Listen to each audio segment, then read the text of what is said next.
So, welcome listeners to Podcast in your pocket, where we're going to discuss all the tips, tricks, and nerdy facts about mindfulness and how it can help you. The most important thing, though, is to us to enjoy each moment, I think, Well, especially with this today. As much as we can, yes. Yeah, Absolutely, definitely. yes. So Yeah. let's introduce ourselves. Natalie? Yeah, okay. Hi, so I'm Natalie and I'm a mindfulness teacher, amongst other things. And so I'm going to be your mindfulness expert for this podcast series. And I'm Emma Marshman, and I'm actually colouring in for a living. I'm head of games design and animation. But for this podcast, I'm going to be Natalie's student and also do a lot more questioning about a little bit more about mindfulness. And I'm going to be, I think, was it the beginner's mind, should I say? That's what I'm going to be channeling in the podcast today. Yeah, you'll be learning all about beginner's mind in this podcast.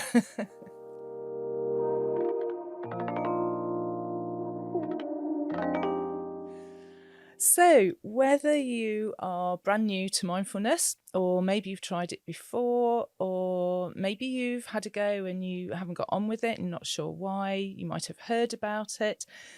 Wherever you are on your mindfulness journey, you might be someone who actually practices mindfulness quite regularly. Wherever you fall into those categories, this podcast is for you. So I am using my beginner's mind, and what is mindfulness to you, and what do you think people's perceptions are? Because that's always the thing that intrigues me is, what do you think mindfulness is? Yeah, well, that's a really good question because there are lots of definitions of mindfulness, what mindfulness is. But the one that I like to use is that mindfulness for me is a state of being. So it's a state of physical being, but it's a state of mind. Okay. That we basically develop through learning certain skills. And we develop that state of being to help us navigate the ups and downs of life. And like you said at the beginning, to enjoy as many moments as we can, really. I think as well, there's a lot of preconceived ideas of mindfulness, and that's what always worried, and that's what was exciting about doing this podcast in your pocket with you, is about those preconceived ideas, because a lot of people bound that word across saying, oh, we're going to do mindfulness, and it's like a sticking plaster and it's going to fix everything. Yeah, definitely. So that was a bit of my, this is going to be interesting. Yeah, so one of the things we want to do is we want to do some myth busting. Definitely. And definitely. I said to you before, I did an Instagram campaign a couple of months ago where I wanted to do some myth busting. Yeah. And I thought there'd be about 5 or 6 And myths. how many did you find after? Well, once I got going and people started saying, oh, have you thought about this and have you thought about that? I actually gave up at about 14 because I just thought I can't keep doing this any longer. So there's going to be a lot of podcasts on different myths then, Natalie. A lot of podcasts on different myth busting, okay. Yeah. But I think the biggest myth that people have about mindfulness is that you've got to empty your mind. And I think you've heard this as well, haven't you? That's what I struggle with. I think because everybody's mind is so busy these days. I mean, as a student, as a teacher, just with every day, our minds are filled with how we're going to get to work, what we're going to happen when we do that. For a student, we're talking about with the work, who's going to be in uni, what have I got, my deadlines, the expectations as a lecturer. But as a general person, even now, when I'm talking to you, I am thinking, what's for tea?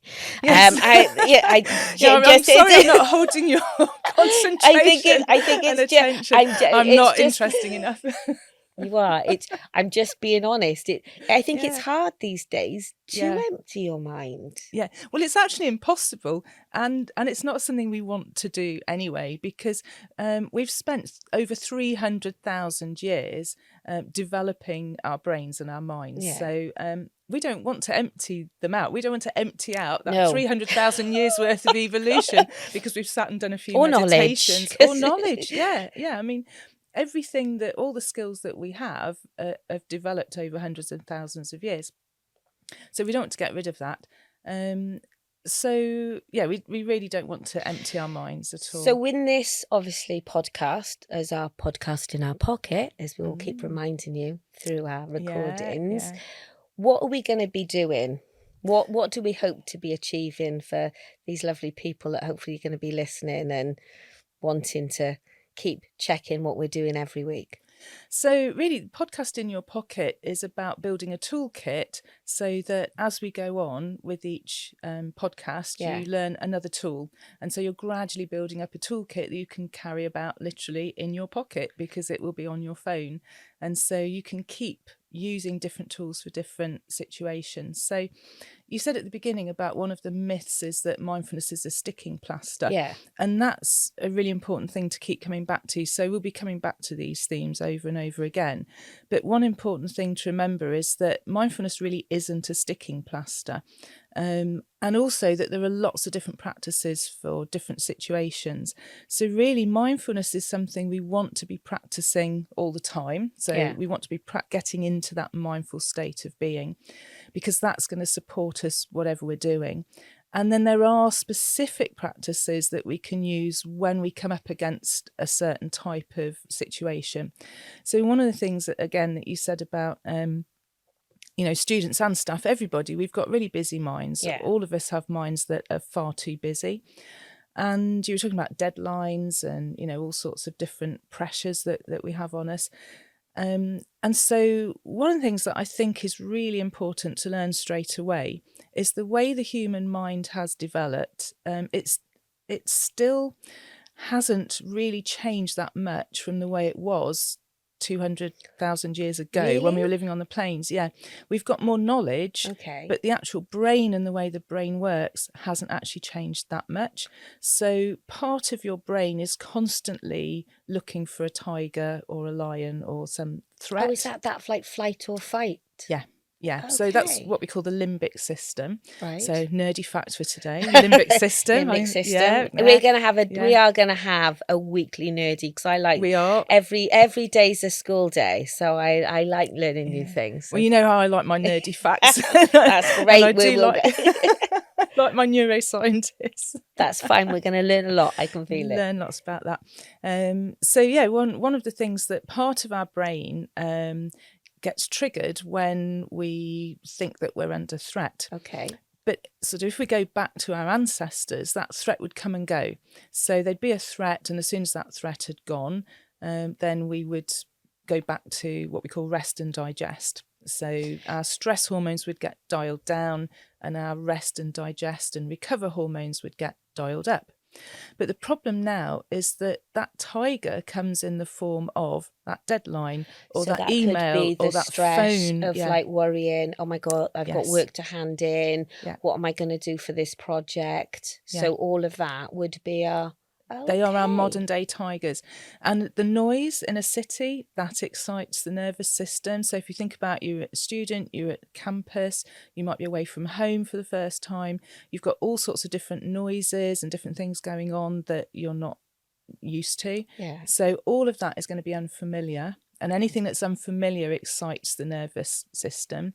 And then on top of that, you've got all of these expectations that you've got to manage as well. And I think you put on yourself as well. That was my... Oh, yes. Yeah. Yes. So I think that's the one thing that we're going to try and get across, especially with our podcast, is we need to be kind to ourselves. Absolutely. Kind to our minds. Yes. Please. Well, mindfulness without being kind isn't really mindfulness. Oh, isn't it? No, it's an absolutely essential component of mindfulness. Yeah. Yeah, so it's really something we need. And we need to learn to cultivate that, because a lot of us are really not kind to ourselves. We're the opposite.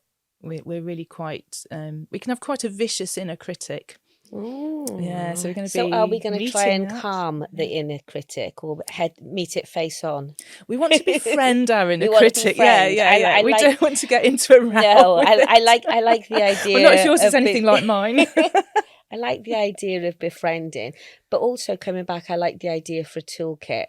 And when I was saying about the sticking plaster, I think people think sometimes there's only one kind of mindfulness. And if they have had a go at it before, and they've done it once and they've gone, I can do this, and they come back to it a second time, a breathing technique, and it doesn't work, then they're like, it's not really going to work for me. So we're going to try and do lots of little different ones so people can try them out. Yeah.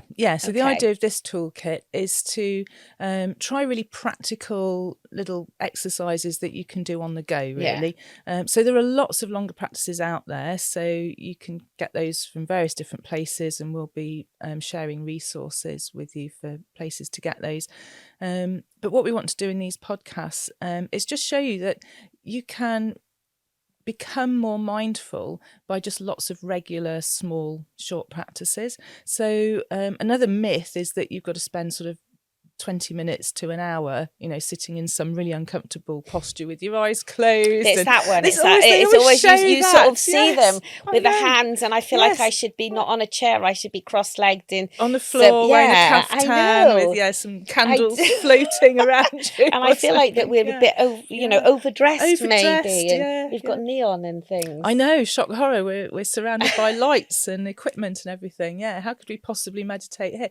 Well, you can meditate anywhere, Okay. but also mindfulness isn't all about meditation. So that's another thing that it would be really useful to look at. So meditation is one of the skills or one of the tools that we learn to help us cultivate mindfulness.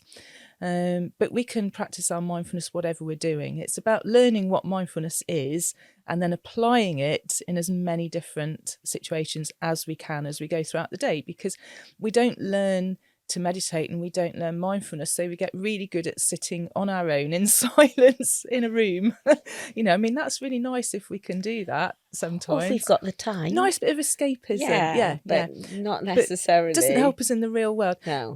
Other than the fact that it is a good opportunity to practice something. Okay. So one of the things that can be really good to go off on your own and do a meditation on is practicing something in your mind that you're struggling with in real life. Okay. And so we learn skills of how to do that.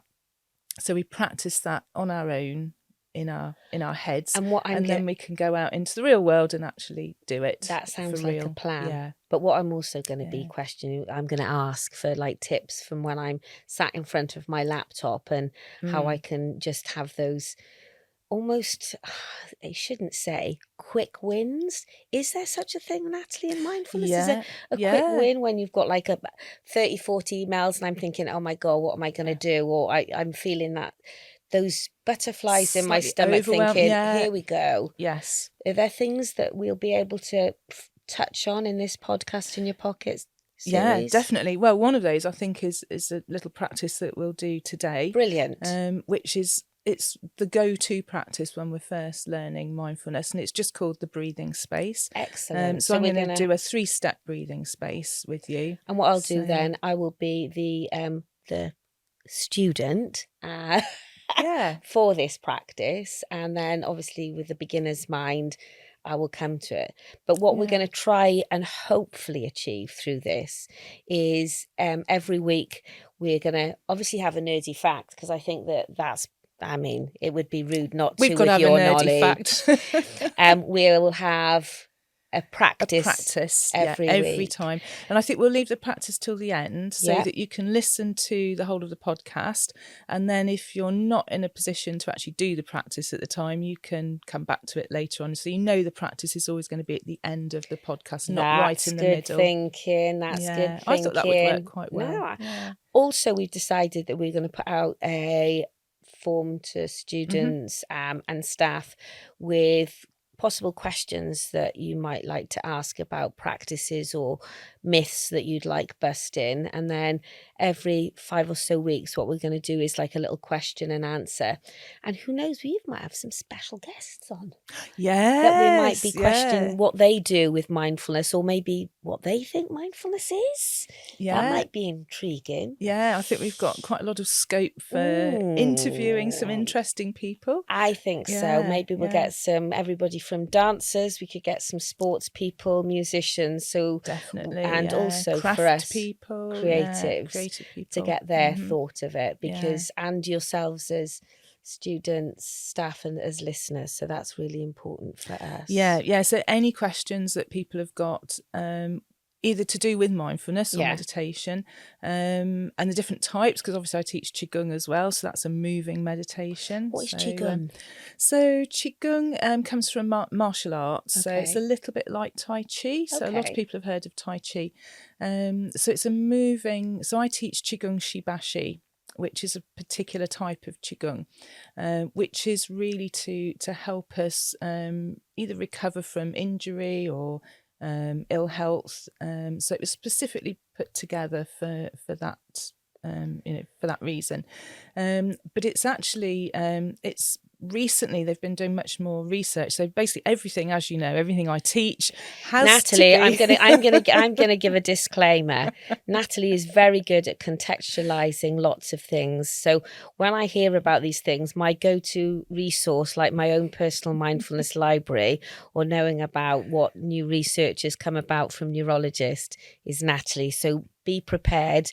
There will be a context behind it, and normally a research paper, which for At least me, one, I know, yeah. but for me, Yeah. working in a university and student, I think that strengthens mindfulness in itself. Oh, As definitely, yes. Well, when I so I've been teaching mindfulness for over 33 years now. yeah, But it was about 10 years ago I decided to leave teaching in schools and go into doing this more of the time. And one of the things that I decided was that I didn't want to teach anything that I didn't know I could prove scientifically oh would wow, work, because I wasn't going to go out there and expect people to pay me money for things that I just thought probably worked, even though my experience showed me that they they did did work. work. Yeah, But I wanted to know for definite that there was science behind this. So I did lots of training, and in the end that sort of culminated in my MSc at Bangor University, looking at the neuroscience behind behind it. mindfulness and how it works. So yeah, so everything I teach has some sort of basis in science. So Qigong Shibashi, recently the research into that has been showing how useful that is as a mindfulness practice, because you're using the mind, the body and the breath all at the same time. And even just following the hand as you're moving with your eyes, when you follow your hand with your eyes, that's actually sending a calming signal to the nervous system, because moving the eyes slowly from side to side actually calms the nervous system down. What, just if I sort of, what, with my head or just my eyes, Just your Natalie? eyes. We do move our head in Shibashi as well, but we're moving our eyes and maybe following the hand like that, and the eyes are moving that way, and then they're moving that So we're way. going to go. So And what does that do for our brain then? She says, trying to do a bit of shibashi. it's not For those that are only easy. listening, we're looking on the right Yes, hand side. I know, I feel like I'm doing some well, it's very Vogue visual. Doesn't work movements. so well on Yeah. radio, but yeah. So if you're moving in that way, what you're doing is we're doing what we call resetting the nervous system. So we're re-regulating our nervous system in that way. So there are lots of practices that we do that help to soothe and calm down and re-regulate the nervous system. So when we get stressed, or you were saying about having lots of emails. Yes. So when you're opening all those emails and you're getting all that stress going on in your system, it builds up. So one email, you might go, oh, yes. And that's what we call a mini shock. Like, oh, yeah, mini jolt to the system. Oh, I'd forgotten about that. Oh, there's another one. Oh, yeah, there's another one. And by the time you've got to your 20th email and you're thinking, oh, no, this is all too much. By then, your stress response is really kicking in. So it's just built on it, built on it, and built on it. Yeah. Okay. And that happens throughout the day. So what we want to do is learn practices that keep calming the nervous system back down again. So it's like diffusing a pressure cooker that's building up in the day. We want to just diffuse some of that pressure as we go on throughout the day. So when we get those shocks in the system, in psychology terms, that's described as being dysregulated. And the more dysregulated we are, then the more reactive we become. And that's when we burst into tears, or we lose our temper. And that's the reason why we do that. Yeah. I always wondered, because I just thought I was just quite a sensitive bunny. But so there is a reasoning why. Oh, it's and all obviously, physiological. Yeah. And it's completely normal and human as well. We all do it. It's just that some people have been lucky enough to learn skills when they were very young to help keep re-regulating the system. So is it because they've got a greater tolerance of it, or Yeah. they've just is that a learned thing that you think, or it's just maybe through the past that they've obviously said self-regulated and it's all learnt, Yeah. but some of it we learn unconsciously because we're lucky enough to be in an environment where we're taught it unconsciously. So through our parents or the social group that we grow up in passes those skills on to us. And I think as well, it goes through sections. I remember with even sort of like management training, which is going from far from it. And it was like, well, you've got to be strict. And then you were then an empathetic, and now it's, emotional management. And that, so it seems to go through phases, but as a member of staff or or just as a human being, being emotional isn't a dirty word. I think having emotional intelligence I'd say that was my superpower. Emotional intelligence is really important. I honestly, I have always said yeah. that is my superpower. Yeah. Because I think it's so important for people to see that human side. Well, we all have emotions. And we're meant to have emotions. They're really important, and that's something we can dig into in one of our podcasts. But yeah, we have emotions. The difference is that some people manage their emotions. Like you said, you have emotional resilience or emotional intelligence, which you've either picked up unconsciously or you've made a point to learn. And mindfulness is one of the ways we can learn how to improve that. Okay. But sometimes what happens is, through no fault of our own, we end up in a series of situations which make us feel that we can't cope with our emotions. So we then suppress them. So it's like holding that beach ball under the water. And so we actually even feel to ourselves that we're not having emotions.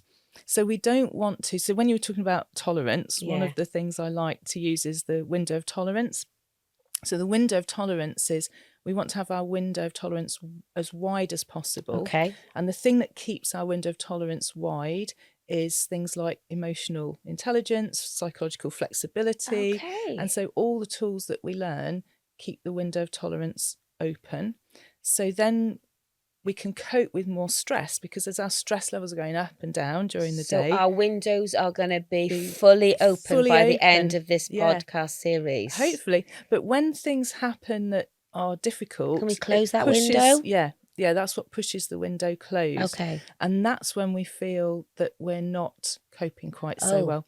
So that's when we reach for our toolkit and we go, how can I open the window again? A little bit more. If we get pushed right up, that's called hyperarousal. And that's when we can become really reactive, and that's when we get sort of maybe angry or very upset and distressed and maybe overexcited. Is that when we've got a short fuse then? Short fuse, yeah. Okay.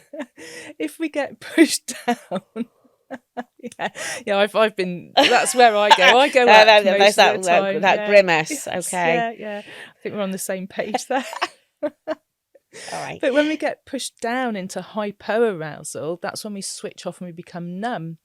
And that's when we tend to want to hide away. And go out, shut ourselves away. With like the overwhelmingness and you don't want to respond to the emails. You want to bury your head. Yes, yeah. So you might get ill and go to bed for a few days. But that's good to understand there's a reasoning behind it. Yeah. Because sometimes you can be in that cycle. So in the next few podcasts, we're going to talk maybe a bit more about understanding that, because that would be really good. Yes. So I am your student with a beginner's mind. So let's have a practice. Should we have a practice? I think I'm ready. Hopefully Matthew in the studio is going to be joining us subconsciously as well. So we're all gonna be doing. We'll all be so zen then. We'll all be falling asleep at the end. No, actually, we don't necessarily want to do that. So that's a myth as well. That's a myth as well. Yes, I'm glad you said that. Yeah. No, this is a practice that we want to do during the day whilst we're busy and doing things. So this is the one on the computer if I've got lots of emails and I'm feeling stressed. So I've got the computer. Anything like that. Okay. Yeah. So I've got the computer in front of me. Talk me through and tell me how I'm sitting and what I've got to do. Okay. Well, the most important thing is have a little drink of water first. Okay. I've got this really lovely little cat mug that I think that I will have a little sip first. So that's Yeah, good. have a little sip. Hydration then. Hydration is really good. Yeah.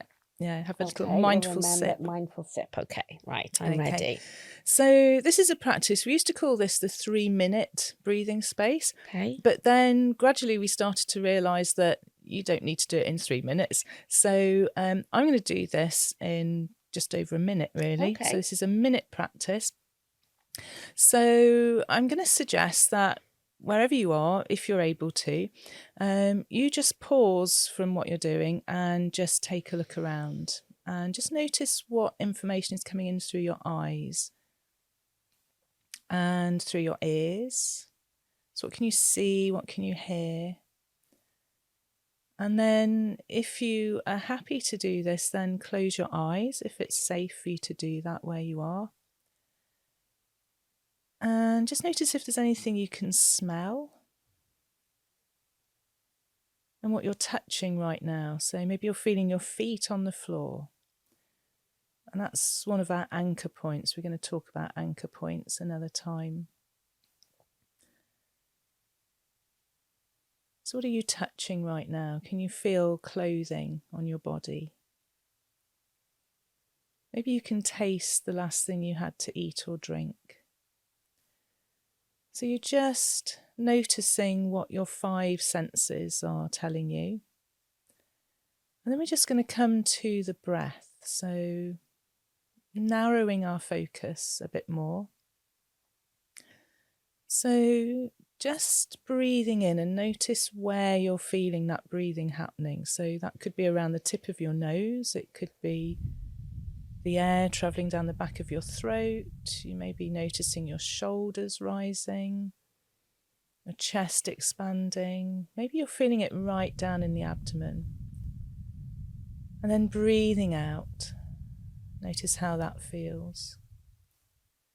You might like to try that again. One really useful breathing practice is to breathe in as you count to 4. Hold the breath and just notice how that feels as you count to 2. And then breathe out as you count to 6.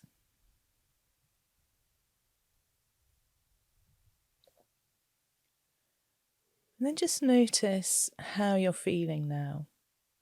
You might want to open your eyes again if they've been closed. Just reconnecting with your 5 senses, but also what's going on inside your body now. Have you noticed any shift? Has anything changed for you? Get a sense of how you're feeling. And then when you're ready, you can proceed. So that might be going back to what you were doing before. It might be choosing to do something different now. So just opening your eyes if they're closed. Just taking in your surroundings again. And that's our first little mindfulness practice. Thank you, Natalie. It's been really good. And thank you. Obviously, both of us wanted to do this podcast, so that was a lovely introduction for our first one. I think I wasn't going to fall asleep, but despite all of the lights and everything, I did feel quite calm. So that brings us nicely to our nerdy fact for the week. Go on. So you noticed a sensation of feeling a little bit calmer afterwards than you did to start with. So despite everything going because I thought I would just be playing into the fact that I thought I just shut my eyes, but I did actually felt all a bit, Yeah, well, me too, even though I'm sitting here surrounded by the lights and I'm teaching in this environment, which isn't a normal teaching environment for me. But yeah, as we go through, you can feel your system just slowing down a little bit. So what's your nerdy fact? Well, my nerdy fact is it's all about the nervous system. So we'll go into this again in more detail another time. But you have 2 sides to your nervous system. Okay. You've got your sympathetic nervous system, which responds to your environment. And then you've got your parasympathetic nervous system, which is where the part of the nervous system that switches on when we are more interested in what's going on internally, and we might be resting, digesting our food, and basically being relaxed and calm. Yeah. That's when our body recovers from illness, injury, just normal living of every day. So we need to be in parasympathetic nervous state at least 90% of the time, and sympathetic nervous state for the rest of the time. Okay. Unfortunately, it's the other way around in Yeah, our modern I was going to lifestyle. say, that's a lot. It's a big percentage. It is. Yeah. But that's really what our bodies need. But we don't allow our bodies a chance to do that. But the really good news is, this is the nerdy fact, it takes about 3 minutes to change from your sympathetic nervous system to your parasympathetic nervous system. Oh, wow. And so that's why we always used to teach that practice for 3 minutes, because by the end of the 3 minutes, you're it would feeling have swapped that. it round. Yes. So 3 minutes can make a big difference. 3 minutes makes a massive difference. Richard Davidson, who's one of my favourite neuroscientists, he says that just 3 minutes a day, you can measure that in an MRI scanner. You can measure, if you just do 3 minutes of mindfulness practice every day, within a few weeks, you can start to see changes happening in your brain. So that's going to be one of my other nerdy facts another time, is what is actually going on in our brains. But we can measure these changes. So just in that short practice that we've just done, changes have happened in your body. So if you feel a little bit different afterwards compared with how you did at the beginning, that's the sign that you've started those changes off. So if you can do that several times in a day, we now know that just 1 minute will start that process off. So if you don't have 3 minutes, try it for 1 minute. It will still be having a beneficial effect. So little moments. Lots of little moments. Lots of little the day. moments. So doesn't worry about those big chunks of time. Those little moments can all add up. They do add up, yes. Oh, yeah. That's so lovely. Amazing, isn't it? Yeah. And I think that brings us to the end. I know. We could go on for hours, as I think everyone's probably realised. Yeah, and that's a good thing for us, or maybe we're just enjoying ourselves. But I wanted to finish with saying, be kind to your mind. Definitely, yes. Be kind to your mind, and hopefully we'll see you next time. Thank you. And thank you everyone for listening. Thanks everyone. Yeah. Thank you. Thanks, Matt. Thanks, Matt.